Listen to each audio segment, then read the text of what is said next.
사주와 성명학 강의 시작하겠습니다. 일단 사주와 성명학이라고 했는데요. 성명학은 크게 어려울 게 없으니까 사주 기초적인 부분 강의를 하도록 하겠습니다. 강의를 하기 전에 항상 먼저 물어보는 것들이 있는데요. 왜 사주 공부를 하시냐라는 겁니다. 그냥 단순하게 사주를 수신의 학문으로서 공부를 한다, 자기 자신의 사주만 보겠다, 또는 자기 가족들 사주만 보겠다라고 한다면 깊이 공부할 필요는 없고요. 그리고 이걸로 돈을 벌어먹고 살겠다, 점쟁이가 되겠다 라는 생각을 하고 계시다면 일단 한 번 더 고민해 보셔야 될 필요가 있습니다. 왜냐하면 대부분의 역술인들이 철학관을 오픈을 하고 한 3년 정도는 손가락 빨아먹고 살고 있거든요. 대부분이 그래요. 그렇기 때문에 과연 이걸로 내가 잘 살 수 있을까를 한번 생각을 해보실 필요가 있는데요. 우리나라의 통계청에 접수되어 있는 역술인만 이렇게 추산을 하면 20만 명이라고 하거든요. 그 20만 명 중에 월 1000 이상 버는 역술인은 1%도 안 된다고 알고 있습니다. 그런데 통계청에서 추산하기를 매년 4천억 정도를 역술인이 수입으로 번다라고 얘기를 하거든요. 도대체 누가 이렇게 버느냐? 대부분이 무속인들이 그렇게 벌고 있고요. 나머지는 간신히 먹고 산다라고 얘기를 하거든요. 저도 역시 먹고 사는데 지장은 없는데 월천 수준은 아직 안 되고 있습니다. 그래서 역술인으로서 이 직업을 갖겠다라고 생각하는 분들에게 대해서는 한 번 더 생각을 해보셔라 라는 말씀을 드리고요. 혹시라도 이제 이 철학관을 운영을 하겠다라고 생각을 하셨다면 제가 경험해 본 바로 이렇게 해보는 게 좋지 않을까 생각됩니다.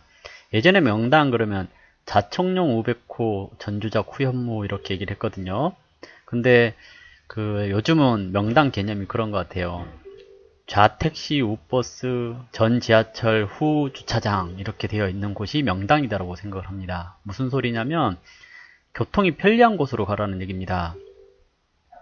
예전에는 철학관 그러면 이 시장가라든지 사람 많은 골목에 간판 올려놓으면 간판 보고 왔거든요.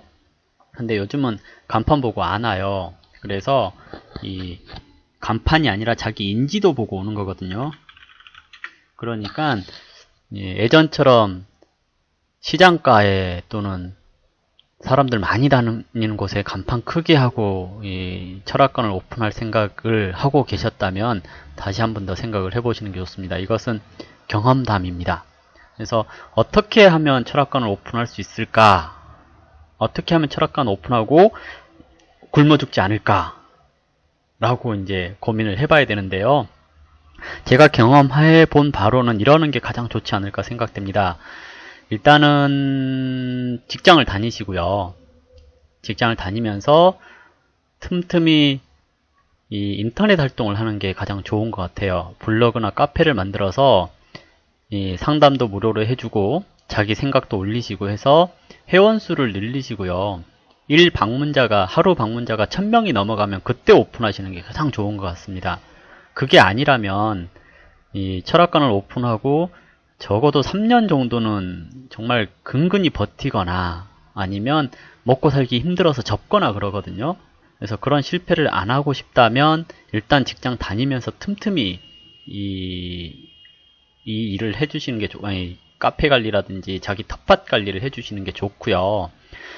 그게 아니라고 한다면 일단 취직이 잘 안 돼요 라든지 내가 할 수 있는 게 이거밖에 없어요 라든지 해서 꼭 이 업을 하겠다고 하면 대부분이 이제 철학관을 오픈을 하는 게 아니라 이 카페나 로드샵 같은 데를 나가게 되는데요.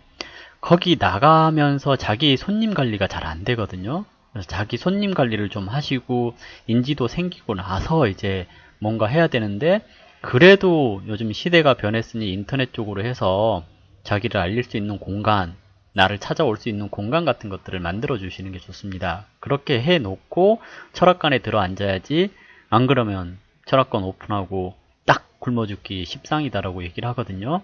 그렇기 때문에 그런 것들 잘 고려하시고 철학관을 운영을 하셨으면 좋겠고요.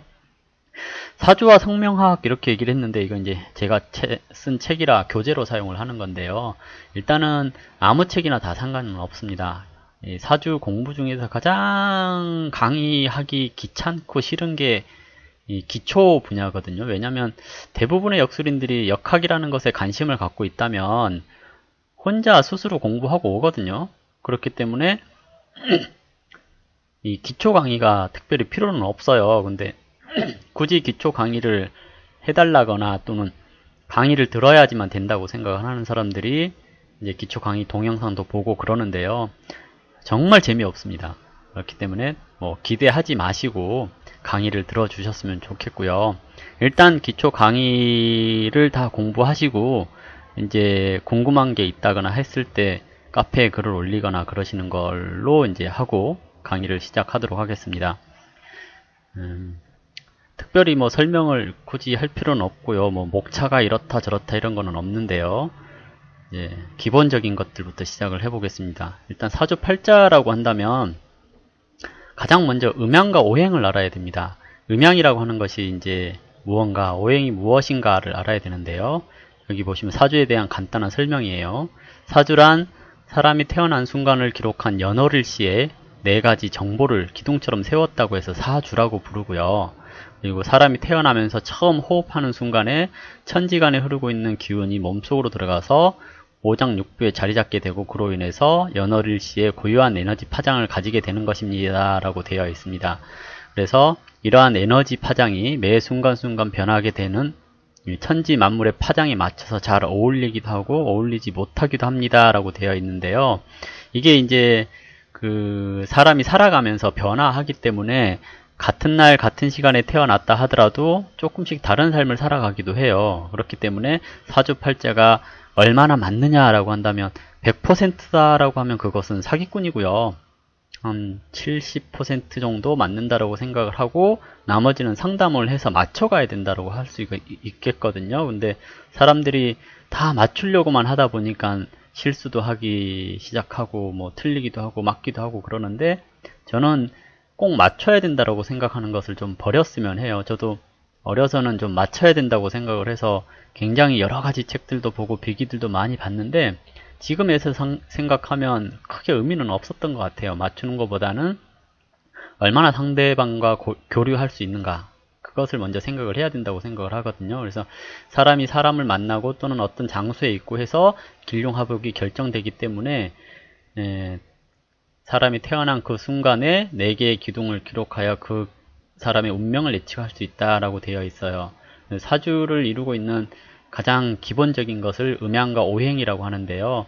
음양 오행을 이제 상징화한 것을 십간과 십이지라고 해서 60갑자를 만들어낸 겁니다. 이제 우리가 처음 공부해야 될 것은 음양이라고 하는 부분입니다. 음양이라는 게 쉽게 설명을 하면 그 음은 여자, 양은 남자 이렇게도 얘기를 하고요. 뭐 낮을 양이라고 하고 밤을 음이라고 한다라고 얘기를 합니다. 그리고 밝음과 어둠, 강함과 약함, 따뜻함과 차가움 이런 것들을 음양의 모든 것이라고 해요. 그러면 세상 모든 것을 음양이라고 할 수가 있는 거고요. 그리고 이제 세상의 이치가 음양이라고 할 수가 있는 겁니다. 그래서 뭐 사람이 태어나는 생을 양이라고 한다면 사람이 죽는 살을 음이라고 할 것이고 음양은 이렇게 짝을 이룬다라고 생각을 하시면 되는 겁니다. 그래서 음만 있고 양만 있고 그러지는 않아요. 그래서 음양이 항상 함께 한다라고 생각을 하시면 되고 이 음양을 구분을 해서 오행이라고 하는 것들이 이제 이 음양을 또 다시 구분을 해서 만든 것이 오행이거든요. 그래서 목화토금수 이 5가지 기운이 음양에서 나왔다라는 겁니다. 그래서 음양은 세상을 이루고 있는 모든 것을 음양이라고 하고 오행은 거기에서 좀 더 세분화된 것을 오행이라고 생각을 하시면 됩니다. 그리고 이 오행을 또 쪼개고 쪼개서 나온 것이 십간과 십이지라고 부르는 건데요. 지금은 이제 음양이라는 것만 알고 계시면 되고요. 음양은 어렵게 생각하면 굉장히 어려울 수 있는데 쉽게 생각하면 또 굉장히 쉬울 수 있습니다. 그래서 양 이렇게 이제 구분해서 설명을 해 드리는데요. 음은 어둡고 차갑고 느리고 함몰되고 부드럽고 약한 그리고 여자 또는 역학인도 음이라고 할 수 있고요.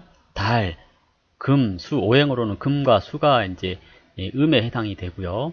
양은 밝음, 뜨거움, 빠른 것, 돌출된 것, 거칠음, 강함, 남자, 일반인, 태양, 목, 화, 오행으로는 목, 화가 양에 해당됩니다. 이게 역술인이 음이라고 되어 있는데요. 굳이 역술인만 음이 아니고요. 가게 주인들이 다 음이에요.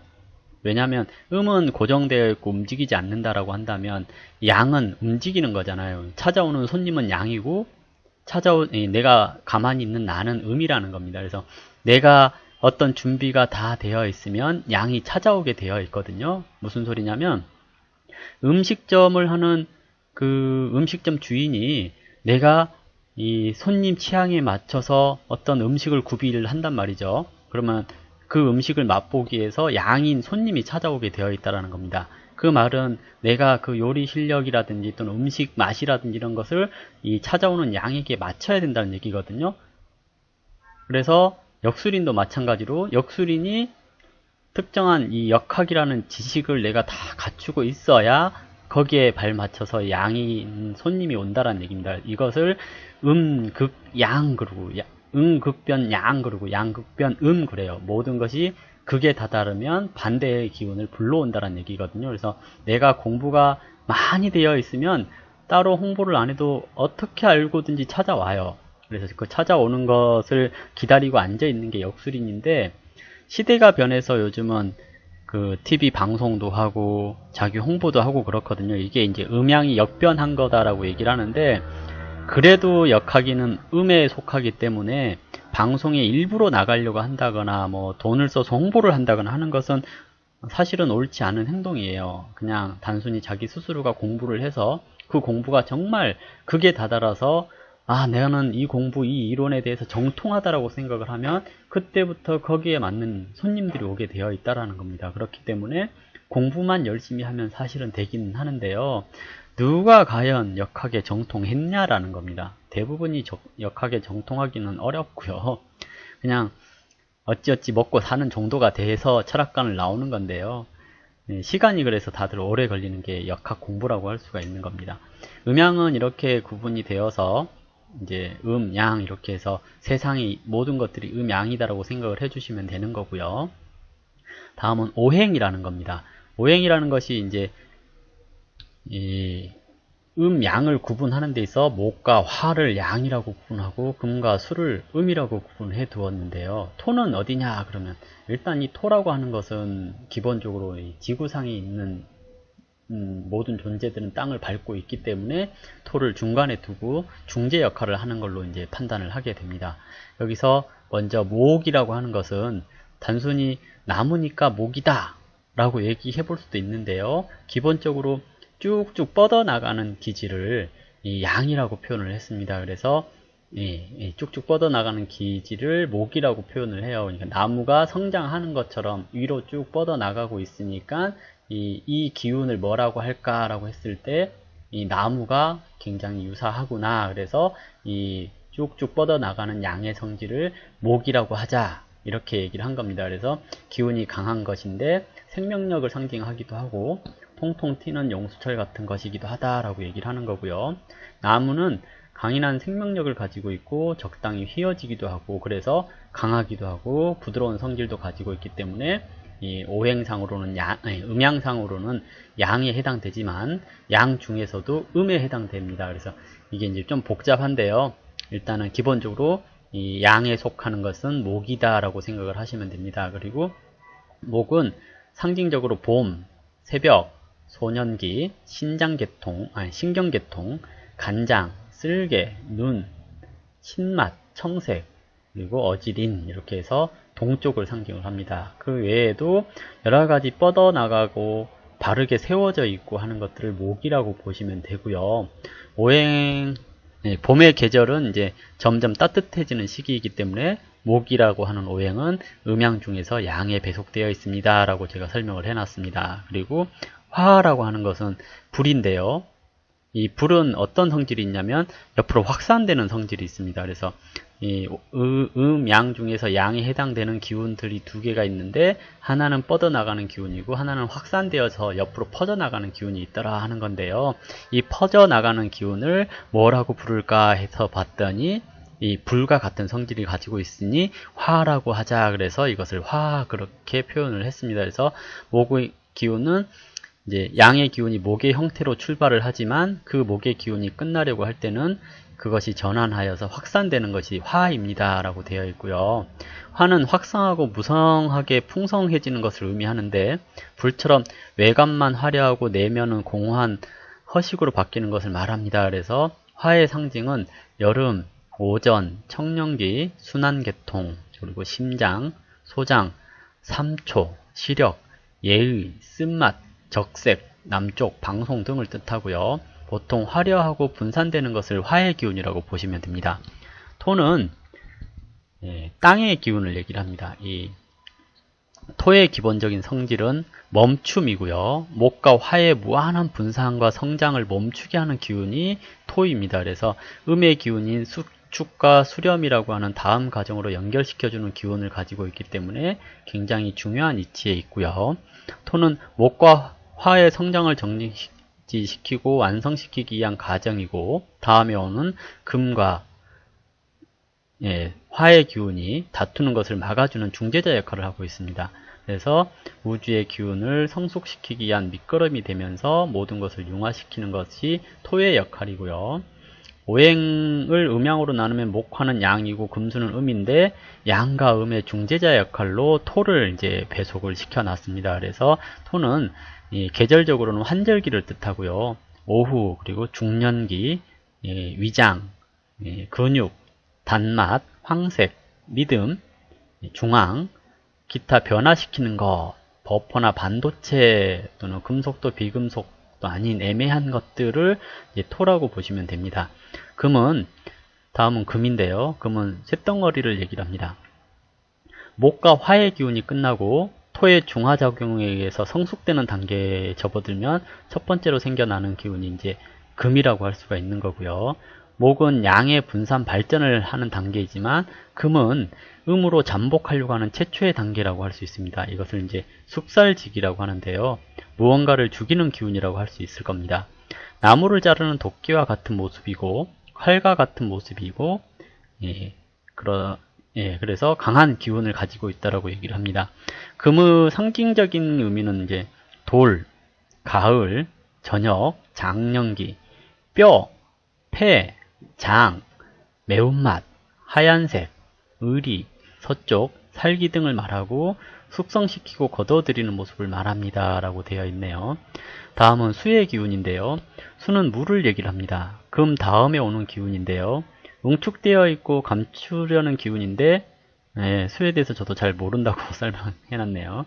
수는 이제 생명을 잉태하기 위해서 만들어진 기운이라고 얘기를 하는데요. 중에서 음이고 굉장히 응축되는, 압축되는 기운이 강하다라고 얘기를 합니다. 그래서 수를 표현하는 것들 중에 씨앗을 의미하는 경우도 많은데요.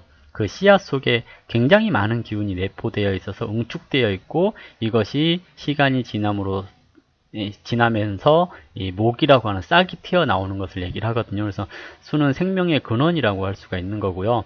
오행이 끝나는 것이 아니고 목으로 발전하기 위해서 준비되는 단계라고 얘기를 하는 겁니다. 그래서 시작은 수에서 시작을 했다라고 하는데 그냥 오행상 설명상 목화토금수 이렇게 설명을 한 거고요. 상징으로는 겨울을 상징을 하고 밤, 노년기, 혈액, 신장, 방광, 짠맛, 검정색, 지혜, 북쪽, 음습함, 응축되는 것 등을 수의 기운이라고 생각을 하시면 됩니다.